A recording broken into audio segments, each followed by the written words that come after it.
کروں لیکن تحت طاقت اقتدار مقام قوم کے تحت ضرور بھرکس گیا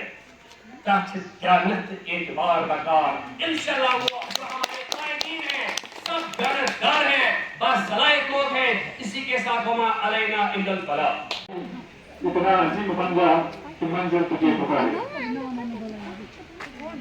کیونکہ میں آپ یہاں پہ آئے آپ کا بہت بہت شکریہ پٹھانی میں شیخ منصور صاحب کو بہت بہت شکریہ جنہوں نے ہمیں بلایا آج دکھایا کہ جو بارہمولہ ہے یہ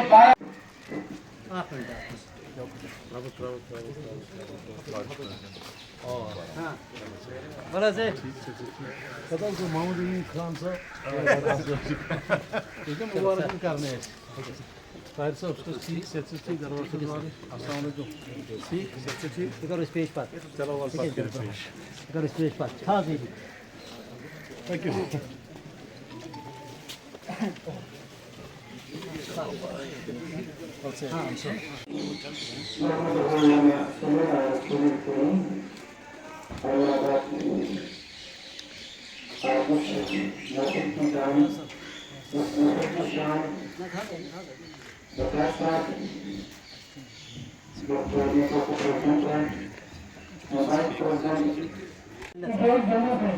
جنرل سیکرٹری محمد حسن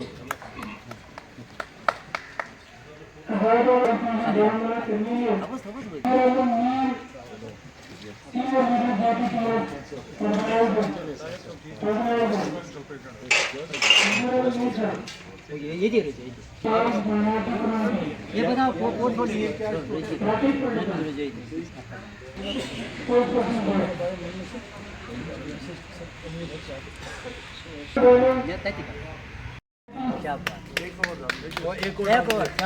امیر خان کی طرف سے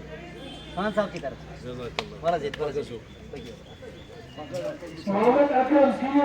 نہیں ان کو بچہ بیمار ہے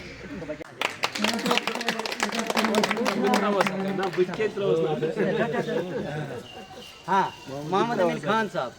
جو ہمارے ہمیں فخر ہونا چاہے آل انڈیا سطح پر ہماری یہ وائس پریزیڈنٹ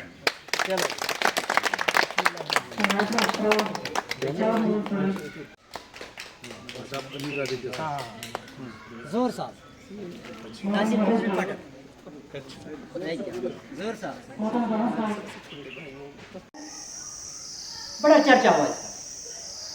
لیکن چرچے کے ساتھ ساتھ جب پہلے خوشی کا ماحول بنا بیچ بیچ میں اس کے لیے ناراضگی بھی ہمیں ملازمین کو دیکھی جائے میں آپ سے گزارش کرنا چاہتا ہوں کہ یہ جو کنفیوژن آدھے ملازموں میں ہے تو وہ اس کو دور کیا جائے اگر کنفیوژن لاحق ہے تو اس کا علاج کیا جائے دوسرا معاملہ ہمارا ہے ریٹائرمنٹ ایج آف امپلائیز اگرچہ ہم یو ٹی ہیں ہمیں دلی اپنے ساتھ گنتی ہے کاؤنٹ کرتی ہے یو ٹی میں 65 سال ہے ایک ملازم کی ریٹائرمنٹ ہم 65 سال نہیں بولیں گے کم سے کم 62 سال تو کیجیے تیسرا ایس آر او ریلیٹڈ ہمارے جو معاملات ہیں جو بڑے معاملات ہیں ڈپارٹمنٹ تو چلتی رہے گی تنخواہ آتا رہے گا ایریاز نکلیں گے لیکن جو برننگ ایشوز ہیں جو ہمارے ہر ملازم کے لیے بڑا ضروری ہے وہ یہ ہے کہ ایس آر او ہمارا ایک جان نثار آپ نے سنا ہوگا انوش کی حال ہی میں کپوارہ میں ڈیتھ ہوئی 4-5 دن پہلے ہمارے سی آفس میں کام کرتا تھا لیکن ابھی پروبیشنری پیریڈ کا تھا شاید اس کے لیے 2 سال ہے تو ابھی اس کو شاید مجھے لگتا ہے 2-3 مہینے پینڈنگ تھے لیکن سننے میں آیا کیونکہ مجھے پوری اتنی انفارمیشن ہے بھی نہیں ابھی میں نیا ہوں اس پلیٹ فارم پر جاننے کی کوشش کروں گا آگے لیکن میں چاہتا ہوں کہ میں نے سنا کہ پروبیشنری پیریڈ والوں کو ایس آر او نہیں بنتے کیوں نہیں بنے کیا اگر اس نے 18 مہینے دیے 17 مہینے دیے ہمیں اس پر بات کرنے کی ضرورت ہے لازمی کرنے کی ضرورت ہے ڈیلی ویجرز جو ہمارے بجلی سے تعلق رکھتے ہیں بجلی محکمے سے پی ایچ ای سے فارسٹ سے ایگریکلچر ہارٹیکلچر مسائل کو یہاں پر اجاگر کریں اور ان کو ابھاریں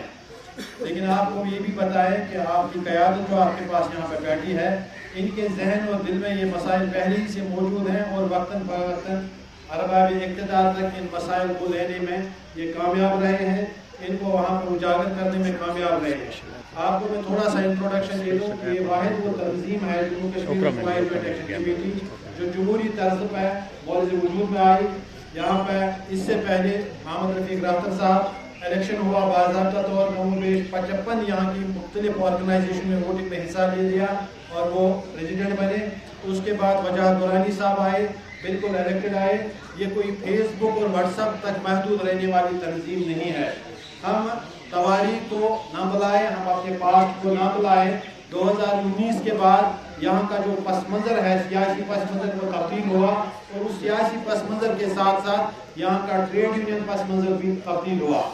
اس وقت حالات ایسے بھی ہوئے کہ بڑے بڑے نام گمنام ہو گئے, اور ان حالات میں کسی کا سامنے آنا کافی دشوار تھا, کافی مشکل تھا. اور اس کا صحرا محمد رفیق رافت کو زیادہ ہے, بشرط ظاہر ہمارے درمیان موجود نہیں ہے, لیکن اس کی ان قربانی کو جب رہبری کھیل اساتذہ کا ایک بہت بڑا جلوس لال چوک میں تھا جہاں پر اس کو دل کا دورہ آیا, ان لوگوں کے لیے اور وہ اس وقت ایڈمٹ ہوئے ہاسپٹل میں, ہم ان جیسے لوگوں کی قربانیوں کو کبھی نہیں بھول جائیں گے. ہم وجاہت صاحب کی قربانیوں کو نہیں بھولیں کہ جو اپنا وقت نکال کر ملازمین کے لیے کام کرتے ہیں. بظاہر ہمارے گھر والوں نے ہمیں وقف کیا ہے اس کے لیے, لیکن حق بنتا ہے آپ ملازمین کا کہ آپ بھی اپنا ساتھ دے دیجئے, اپنا تعاون دے دیجئے. ہم اس کی پرابلم دیکھ کے مجھے لگتا ہے کہ مطلب عورتوں کو یہ کچھ ایشوز جو ہے عورتوں کے ہمیں یہ ریز کرنے چاہیے, آگے ہمیں یہ پہنچانے چاہیے. اس کو میں دیکھ رہی ہوں, اس کا لسٹ آیا ہے تقریباً 4-5 سال پہلے. ان کا لسٹ آیا, پیونس کا جو لسٹ آیا تھا اس میں سیریل بھی ان کا آیا ہے, لیکن تب سے لے کے وہ پینڈنگ ہے ابھی تک. وہ 58 to 60 ہو یا کولا انٹو ڈی اے ہو, یہ سارے مسائل جو ہے اسی پلیٹ فارم نے حل کیے. اس وقت کوئی اور قائد تھا, آج کوئی اور ہے, لیکن پلیٹ فارم وہی ہے, لوگ وہی ہے, سٹرنگت وہی ہے الحمدللہ. آج جو ہمارے برننگ ایشوز ہے وہ سب سے پہلے ڈیلی ویجرز اور جو دیگر ٹیمپرری کیٹیگریز آف امپلائز ہے, وہ چاہے ڈیلی ویجر جو پی ایچ ای میں ہیں, اریگیشن میں ہیں, فارسٹ میں ہیں یا باقی ڈپارٹمنٹوں میں ہے. اسی طرح سے رہبری کھیل ہے, رہبری جنگلات ہے, جو اسکیموں میں لگے ہیں اور گورنمنٹ نے ان سے وعدہ کیا تھا. ایک تو یہ مسئلہ ہے کہ ریگولرائزیشن, دوسرا یہاں پہ ویج پالیسی نہیں ہے. کسی جگہ ایک ڈیلی ویجر 50 روپے پہ کام کر رہا ہے, دوسری جگہ ڈیلی ویجر 4000 پہ کام کر رہا ہے, کسی جگہ 10,000 پہ, کسی جگہ 8,000 پہ. جبکہ یوٹی لیہ جو ہے, لداخ جو ہے, وہ ابھی کچھ سال پہلے ہی بنا ہے. وہاں پہ ایک یونیفارمٹی ہے. اگر وہاں پہ 18,000 روپے منیمم ویجز ہے, سب کے لیے ایک ہی سکیل ہے. تو ہم چاہتے ہیں کہ گورنمنٹ یہاں پہ منیمم ویجز جو ہے, منیمم ویجز, لیکن وہ ہر ایک کے لیے ایک ویج پالیسی کے تحت ہو, اور ایک ریگولرائزیشن پالیسی ہو کہ بھائی اگر کسی کو لگایا ٹیمپرری تو 8 سال 10 سال بعد اس کو ریگولر ہونا ہے. یہ ہمارے ایشوز ہے. دوسرے جو ہمارے محکمہ جات ہے, جیسے JKRTC ہے, اس میں بھی ہمارے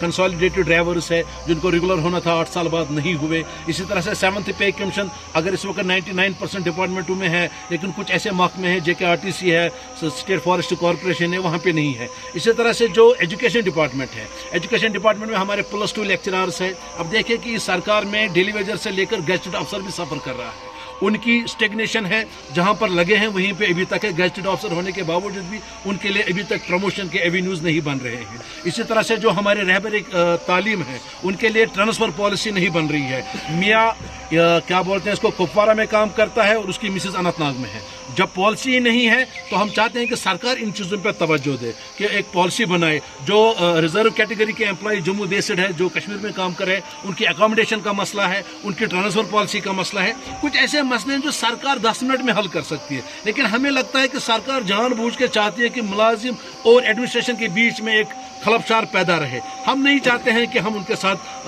دو ہاتھ کریں سڑک پر یا دوسرا کوئی راستہ اختیار کرے ایجوکیشن کا, جو ہمیں قانون نے حق دیا ہے. ہم چاہتے ہیں کہ ایمیکیبلی اور سیٹلمنٹ ہو جائے. اب چونکہ یہاں پہ ڈیموکریٹک سیٹ اپ پھر سے آنے والا ہے اور سرکاریں بنیں گی انشاءاللہ تعالیٰ, جو لوگوں کے چنے ہوئے نمائندے ہوں گے. ہمیں پوری امید ہے, انہوں نے اپنے مینیفیسٹو میں بھی رکھا ہے. ہم چاہتے ہیں کہ جو نئی سرکار کسی بھی پارٹی کی بنے, وہ ملازمین کو لے کر چلے اور